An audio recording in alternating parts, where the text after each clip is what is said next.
এবং বুঝাই শুনে আমাদের দানের শীষের পক্ষে ভোটটা আদায় করে নিতে হবে, তারপরে আমাদের হবে সফল। এখনো আমরা সকলে আছি, বক্তৃতা দিয়ে বললে হবে না।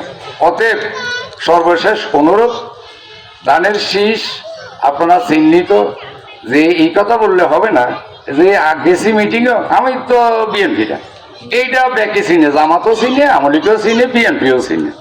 অতএব এই পরিচয় আমাদের বড় নয়, আমাদের বড় হয়েছে আমাদের দল যদি ক্ষমতায় আসে সেদিন সাধারণ একটা কর্মী একজন নেতার সমতুল্য সম্মান পাবে। আর যদি দল ক্ষমতা না আসে আমার নেতা দিয়ে কি লাভ? আমাদের সবচেয়ে বড় নেতা হলে ওয়ার্ড যারা আছেন তারাই। অতএব আজকের এই মুহূর্তে থেকে আমরা প্রত্যেকে রাস্তাঘাটে দোকানপাট যেখানে হোক আমরা একটি বাক্য দানের শীষ সবচেয়ে বেশি আলোচিত হবে।